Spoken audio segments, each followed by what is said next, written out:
은퇴하면 모든 것이 멈추는 걸까요?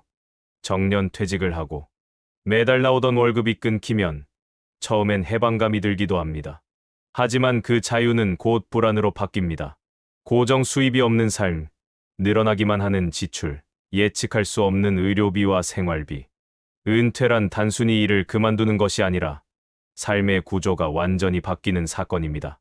오늘 이야기의 주인공이 된 부부 역시 정년 퇴직 이후 마주한 현실 앞에서 깊은 고민에 빠졌습니다. 이 부부는 국민연금 외에는 별다른 소득이 없는 상태에서 은퇴를 맞이했습니다. 퇴직금과 약간의 저축을 더해 약 8천만 원 정도의 자산이 있었지만 앞으로 수십 년을 살아야 하는 상황에서 그것은 결코 넉넉한 금액이 아니었습니다. 처음 6개월은 쉬기로 했습니다. 그동안 못 갔던 여행도 다녀오고 집 정리도 하며 이제 좀 쉬자는 마음이었습니다. 하지만 시간이 지나자 점점 삶이 고요해지는 것이 아니라 비워지고 있다는 느낌이 들기 시작했습니다. 이들은 결심했습니다. 작게라도 다시 수입을 만들자. 더 이상 정규직도 큰 돈도 아니었습니다. 단지 삶의 흐름을 유지할 수 있는 작은 수입 구조를 만드는 것이 목표였습니다. 남편은 동네 마트에서 진열 아르바이트를 시작했습니다. 새벽이 아닌 오전 9시부터 3시간 정도, 주 3일 근무. 물건을 정리하고 박스를 옮기는 일이었지만 정해진 시간 동안 몸을 움직이고 사람들과 인사를 나누는 것만으로도 활력이 생겼습니다. 한 달 수입은 40만 원 정도. 많진 않았지만 핸드폰 요금과 공과금을 해결하기엔 충분했습니다. 아내는 마을 어린이집에서 보조교사로 일하게 되었습니다. 정식 교사 자격은 없었지만 보육 보조 업무는 가능하다는 설명을 듣고 용기를 냈습니다. 하루 4시간, 주 4회 근무 조건이었고 한 달에 60만 원의 수입을 얻을 수 있었습니다. 아이들의 이름을 하나씩 외우고 간식을 챙기고 놀이를 함께하며 그녀는 오랜만에 내가 필요하다는 감각을 되찾았습니다. 이처럼 부부가 함께 확보한 월 수입은 약 100만 원. 국민연금 외에 만들어낸 작은 현금 흐름은 생활비의 절반 이상을 책임졌고 저축을 깎아 쓰는 부담을 줄여주었습니다. 무엇보다 이들에게 더 큰 의미였던 것은 돈보다도 이 역할이었습니다. 매일 일정한 시간에 할 일이 있고 가야 할 곳이 있고 만나는 사람이 있다는 것. 그것이 은퇴 후 가장 필요한 감정이었습니다. 그들은 또 다른 수입의 가능성을 마을 안에서 발견했습니다. 주민센터를 통해 소개받은 마을활동 참여였습니다. 예를 들어 동네 골목길 꽃밭 가꾸기, 마을 행사, 자원봉사, 노인 말벗 서비스 같은 활동에 참여하면 소정의 활동비를 받을 수 있었습니다. 단순히 수입의 문제를 넘어서 이 활동은 삶의 리듬을 회복시켜주는 역할을 했습니다. 또한 지역 복지관에서 진행하는 재능기부형 일자리에도 참여했습니다. 아내는 자신의 옛 취미였던 바느질을 살려 노인대학에서 소품 만들기 수업의 보조 강사로 활동했고 남편은 과거 회사에서 쌓은 문서 작업 경험을 살려 동네 마을 잡지 제작 봉사에 참여했습니다. 이 일들에서 받는 수당은 크지 않았지만 한 달에 몇만 원이라도 내가 벌어들인 돈이라는 점에서 큰 만족감을 느꼈습니다. 중요한 것은 이 모든 수입 구조가 처음부터 계획된 것이 아니라는 점입니다. 이들은 은퇴 후 시간이 지나면서 삶의 공백 속에서 스스로의 역할을 다시 발견하고 거기서 수입을 만들어낸 것입니다. 즉, 없다고 느껴졌던 곳에서 다시 만들어낸 구조인 것입니다. 이 부부는 말합니다. 노후는 단지 살아남는 것이 아니라 다시 살아내는 것이다. 일을 하면서 얻는 보람, 사람과의 연결, 그리고 작더라도 스스로 만들어낸 수입은 단순히 돈 이상의 가치를 지니고 있습니다. 은퇴는 끝이 아닙니다. 그저 일의 방식이 바뀌고 수입의 구조가 달라지는 것뿐입니다. 중요한 것은 내가 여전히 쓰임이 있다는 감각이며 그 감각은 삶을 다시 움직이게 합니다. 8천만 원이라는 자산이든 10억이든 어떻게 쓰느냐가 삶을 바꿉니다. 그리고 아주 작게라도 수입을 만들겠다는 의지는 그 어떤 자산보다도 강력한 생존의 힘이 됩니다. 은퇴 후의 삶에서 가장 중요한 요소가 무엇이냐고 묻는다면 많은 사람들이 건강이나 경제력을 떠올립니다. 틀린 말은 아닙니다. 하지만 그보다 더 근본적인 요소가 하나 있습니다. 바로 주거 안정성입니다. 살 곳이 불안하면 그 위에 어떤 계획도 세울 수 없습니다. 오늘 이야기할 부부는 8천만 원이라는 비교적 작은 자산으로 노후를 시작했지만 그보다 더 중요한 선택의 기로에 놓여 있었습니다. 바로 전세로 버틸 것인가, 월세로 전환할 것인가, 삶의 가장 기본이 흔들리는 문제였습니다. 이 부부는 정년 퇴직 후 서울을 떠나 수도권 외곽의 한 도시로 이사했습니다. 퇴직금과 저축을 합쳐 남은 자산은 약 8천만 원. 이 중 절반인 4천만 원은 전세 보증금으로 사용하고 나머지 절반은 생활비와 예비비로 분산했습니다. 처음엔 충분하진 않아도 살아갈 수 있다는 마음이었습니다. 그리고 시작한 삶은 보증금 4천만 원, 월세 30만 원의 소형 원룸에서의 노후였습니다. 이 집은 엘리베이터가 없는 4층 건물. 창문은 작고 겨울엔 바람이 들어왔습니다. 그래도 둘이 살기엔 괜찮다며 서로를 위로하며 지냈습니다. 월세는 관리비 포함 35만 원 수준. 국민연금과 소소한 아르바이트 수입으로 생활비를 충당하고 나머지로 병원비와 예비비를 마련했습니다. 하지만 문제는 전세 계약이 끝나갈 무렵 찾아왔습니다. 집주인은 전세 보증금을 1천만 원 더 올리거나 월세로 전환하자고 제안했습니다. 갈아탈 다른 전세 매물은 더 비쌌고 조건이 나은 월세는 보증금 1천만 원에 월세 4,050만 원 수준이었습니다. 이 선택은 단순히 돈의 문제가 아니었습니다. 어디서 어떻게 살아갈 것인가라는 삶의 질을 좌우하는 중대한 갈림길이었습니다. 부부는 고민에 빠졌습니다. 전세로 다시 보증금을 올려 버티자니 예비비가 사라지고 월세로 전환하자니 매달 지출이 고정으로 늘어납니다. 그렇다고 당장 자가를 마련하자니 자산은 턱없이 부족했습니다. 이 상황은 단지 이들만의 문제가 아닙니다. 은퇴한 수많은 무주택 고령자들이 매일같이 마주하는 현실입니다. 문제는 여기서 끝나지 않습니다.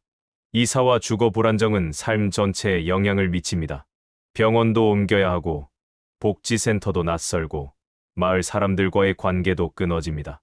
특히 노년층에게 익숙한 환경은 단순한 편안함이 아닌 정신적 안정 그 자체입니다. 이삿짐을 싸고 다시 집을 구하는 과정에서 지치는 것은 몸보다도 마음입니다. 결국 이 부부는 월세 전환을 선택했습니다. 보증금 3천만 원에 월세 35만 원. 매달 국민연금의 절반 이상이 주거비로 나가지만 어쩔 수 없는 결정이었습니다. 그 대신 생활비를 줄이기 위해 반찬을 직접 만들고 외식을 끊고 옷도 사지 않고 여가비도 줄였습니다. 그렇게 조정한 예산은 곧 삶의 제약으로 다가왔습니다. 이 사례는 말합니다. 노후엔 돈보다 집이 먼저입니다. 주거가 안정되지 않으면 병원비도, 식비도, 인간관계도 모두 흔들립니다. 10억이 있어도 집이 없으면 결국 똑같은 고민을 반복하게 됩니다. 그러니 중요한 것은 금액이 아닌 구조입니다. 전세냐, 월세냐, 자가냐의 문제가 아니라 앞으로 2030년을 쫓기지 않고 살 수 있는 공간을 확보했는가가 핵심입니다. 그것이 보장되지 않는 한 10억도 불안할 수밖에 없습니다. 이 부부는 말합니다. 우리가 진짜 필요했던 건 넓은 집이 아니라 쫓기지 않는 삶이었어요. 그 말은 노후를 준비하는 모든 사람에게 강한 메시지를 남깁니다. 집이 없는 은퇴는 자유가 아니라 또 다른 생존의 시작이라는 것을. 은퇴 후의 삶은 단순한 휴식이 아닙니다. 매일이 계획이고 선택이며 균형입니다. 특히 한정된 자산 안에서 살아가는 사람들에게 식비와 생필품은 가장 치열한 영역 중 하나입니다. 매달 반복되는 고정 지출이기에 아무리 줄이려 해도 없어지지 않고 관리하지 않으면 순식간에 통장을 잠식하는 무서운 항목이기도 합니다. 오늘 이야기할 부분은 8천만 원이라는 작은 자산으로 은퇴한 뒤 이 식비 문제와 어떻게 싸워왔는지를 통해 노후의 현실과 해법을 보여줍니다. 처음에는 이 정도면 되겠지라는 생각이었습니다. 하루에 2만 원 정도 쓰면 두 사람 식사와 간식은 충분할 거라 여겼고 가끔 외식도 하며 여유를 즐겼습니다. 하지만 한 달이 지나고 다시 한 달이 지나자 현실이 보이기 시작했습니다. 외식 한 끼가 10,000원, 15,000원. 장을 보면 5만 원은 기본. 아무 생각 없이 사들였던 간식, 커피, 배달 음식이 지출 내역의 절반을 차지하고 있었습니다. 남편은 말했습니다. 이러다 3년이면 끝나겠구나. 부부는 결심했습니다. 식비는 하루만 원 이하로 줄인다는 원칙을 세웠습니다. 그것은 단순히 예산을 줄이는 것이 아니라 생활을 다시 설계하는 과정이었습니다. 가장 먼저 한 것은 공공급식 이용이었습니다. 동네 복지관, 노인복지센터, 주민센터 등에서 운영하는 저가 급식소는 한 끼 점심을 이곳에서 해결하며 사람들과 어울리고 식사하는 즐거움까지 얻었습니다.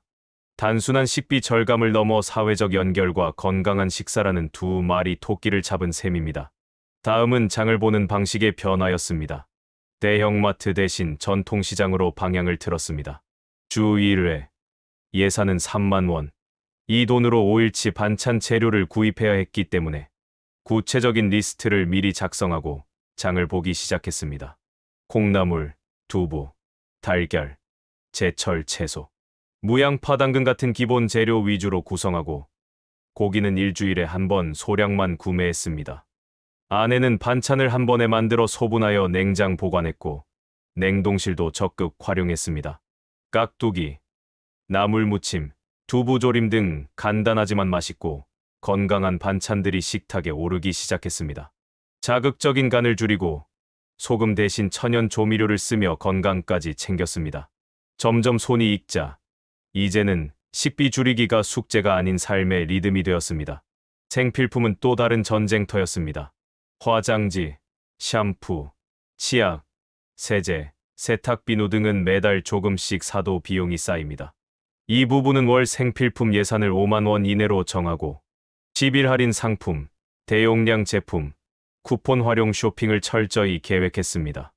온라인 최저가 비교는 기본이었고 주변 이웃들과 함께 공동구매도 시작했습니다.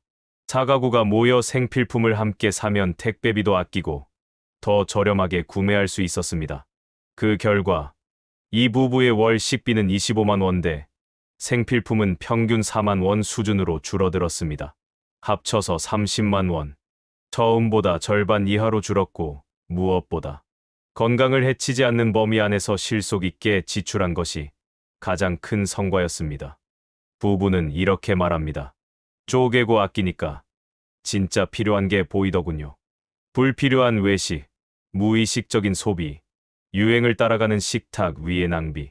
그 모든 것들이 사라지고 나자 비로소 우리 부부에게 꼭 맞는 노후의 식생활이 자리를 잡았습니다. 돈을 적게 쓴다고 행복이 줄어드는 것이 아닙니다. 쓸모 있는 소비는 오히려 자존감을 높이고 삶의 질을 단단히 지켜줍니다. 진짜 위기는 돈이 없는 것이 아니라 돈이 어디로 새는지 모르는 것입니다. 노후의 식비와 생필품은 우리가 매일 마주하는 삶의 거울입니다. 그리고 그 거울 속에서 가장 먼저 보여야 할 것은 절제된 지혜입니다. 은퇴 후 수입이 줄고 자산이 줄어드는 것은 예견된 일입니다. 하지만 진짜 무서운 건 통장의 숫자가 아니라 주변의 사람 수가 줄어드는 것입니다. 은퇴 전엔 매일 얼굴을 보던 직장 동료가 있었고 회식이 있었고 명함을 나누며 오갔던 관계들이 있었습니다. 그러나 퇴직과 동시에 그 대부분은 희미해지고 맙니다. 그렇게 조용히 찾아오는 외로움은 노후의 가장 깊고도 은밀한 그림자입니다. 오늘 소개할 부분은 바로 이 관계의 단절 앞에서 다시 한번 삶의 구조를 바꿨습니다. 자산은 8천만 원, 큰 여행을 다니거나 고급 문화를 누릴 여유는 없었지만 이들은 포기하지 않았습니다. 사람과 어울리는 것만으로도 살아갈 힘이 생긴다는 믿음 하나로 지역 커뮤니티에 조금씩 스며들기 시작했습니다. 먼저 찾은 곳은 공공도서관이었습니다. 책을 빌리는 것뿐 아니라 무료 독서 모임과 시 낭송 모임, 그림책 강좌 같은 프로그램이 다양하게 운영되고 있다는 걸 알게 되었습니다. 부부는 매주 금요일 독서 모임에 참여하면서 말수가 늘고 집에선 하지 않던 깊은 대화를 나누게 되었습니다. 이 작은 만남은 이들의 노후에 놀라운 변화를 가져왔습니다. 다음은 복지센터입니다. 이곳에선 건강 강좌, 손뜨개 수업, 스마트폰 사용법 교실 같은 다양한 프로그램이 무료로 제공되고 있었습니다. 특히 남편은 무료 탁구 교실에서 새로운 친구들을 만나게 되었고 자연스럽게 아침 산책 모임으로 발전했습니다. 매일 아침 7시에 공원에 모여 걷고 스트레칭하고 근처 카페에서 커피 한 잔을 마시는 일상이 생긴 것입니다. 그들은 말합니다. 이젠 아침에 일어나는 이유가 생겼습니다. 단순히 운동 때문이 아니라 나를 기다리는 사람이 있다는 것이 하루의 시작을 달라지게 했습니다. 아내는 노인대학을 알게 되었고 글쓰기 교실과 수묵화 강좌를 수강하기 시작했습니다. 처음엔 낯설었지만 자주 마주치는 얼굴들이 반가워지고 다음 주에 다시 볼 사람들이 있다는 사실이 소속감을 만들어 주었습니다. 그녀는 수업에서 배운 시를 집에서 남편에게 읽어주며 서로의 이야깃거리를 만들어 나갔습니다. 그렇게 다시 서로가 서로에게 필요한 존재가 되어갔습니다. 중요한 건 이 모든 것이 돈이 거의 들지 않았다는 점입니다. 도서관, 복지관, 노인대학 대부분의 프로그램은 무료이거나 최소의 비용으로 운영됩니다. 즉, 자산이 적다고 해서 소외될 이유는 없습니다. 오히려 마음을 열고 발걸음을 내딛는 것이 중요했습니다. 이들은 단순히 관계를 얻은 게 아닙니다. 아프면 병원 정보를 알려주는 친구가 생겼고, 어려운 일이 생기면 도와줄 사람이 생겼고, 가끔 반찬을 나누고, 사진을 찍고, 웃을 수 있는 일상의 온기가 생겼습니다. 이제 이 부부의 하루는 달라졌습니다. 집에만 머무르지 않고 지역 안에서 살아가는 사람으로 존재합니다. 소속감은 자존감을 만들어주고 관계는 건강을 지켜주는 든든한 방패가 되어줍니다. 우리가 흔히 말하는 노후 준비는 재무적인 것에만 머무는 경우가 많습니다.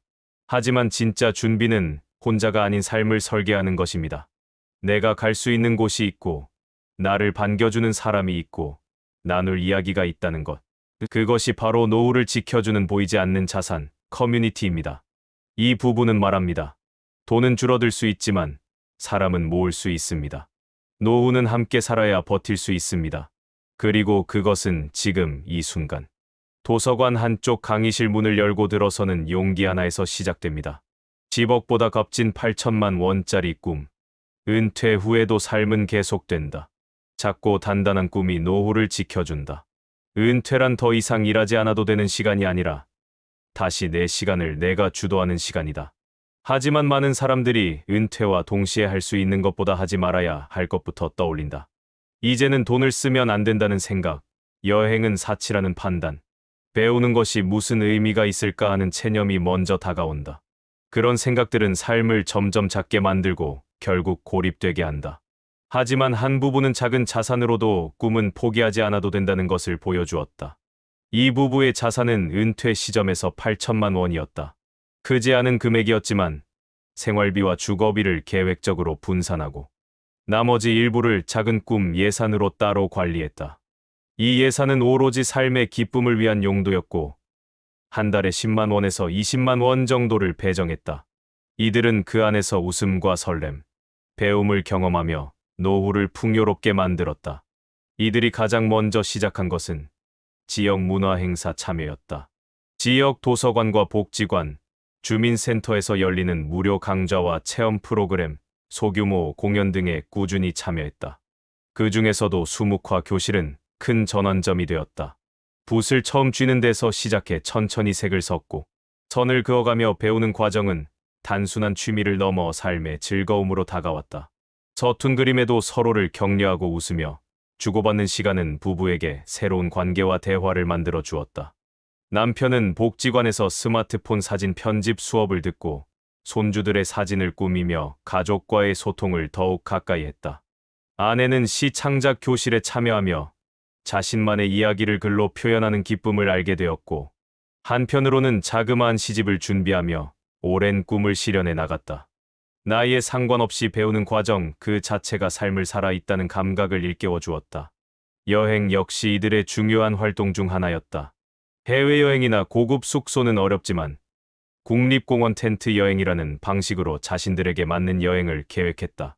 계절이 좋은 시기를 골라 캠핑장을 예약하고 자가용으로 이동해 2박 3일 자연 속에서 생활했다.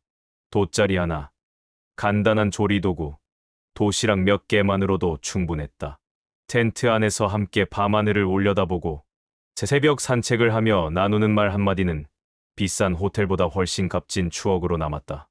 또한 지자체에서 운영하는 여행 프로그램도 적극적으로 이용했다. 지역 노인을 대상으로 하는 문화답사, 농촌 체험, 당일치기, 버스 여행 등은 대부분 무료이거나 소액의 비용만 들었고 참여하는 사람들과 새로운 인연을 맺는 기회가 되었다. 이런 활동들은 집 안에만 머물렀다면 결코 누릴 수 없는 자극이자 활력소가 되었다. 평생학습도 이들 삶의 일부가 되었다. 글쓰기, 생활영어, 요리 강좌, 스마트폰 활용법 등 다양한 강의를 통해 배우고 익히며 자신만의 시간을 풍성하게 채워갔다. 배움은 결과보다는 내가 여전히 성장하고 있다는 실감 자체가 더 중요했다. 자신을 위한 시간, 스스로에게 주는 선물 같은 배움의 경험은 노후를 활기차게 만들었다. 이 부분은 돈이 많아서 누린 것이 아니었다. 꿈을 놓지 않았기에 누릴 수 있었고, 삶의 설계를 미루지 않았기 때문에 하루하루가 의미 있게 채워졌다. 작게 쓰되 포기하지 않는 태도, 자주 쓰지 않되 꾸준히 설레는 감정, 혼자 누리지 않고 함께 나누는 자세가 이들의 노후를 특별하게 만들었다. 10억이 있어도 무기력하고 외로운 삶일 수 있다. 반대로 8천만 원이 있어도 작고 단단한 기쁨을 쌓아가는 삶은 가능하다. 중요한 것은 꿈의 크기가 아니라 그 꿈이 일상 속에서 지속되고 있는가이다. 작고 구체적인 형태로 매일 지속될 수 있는 삶. 바로 그 삶이야말로 가장 단단하고 오래가는 노후의 형태이다. 작은 꿈이 모이면 결국 그것이 인생이 된다. 그리고 그 인생이 따뜻하고 의미 있다면 가진 것이 많든 적든 노후는 흔들리지 않는다. 이 부부의 하루는 그 조용한 확신 위에 단단히 서 있다.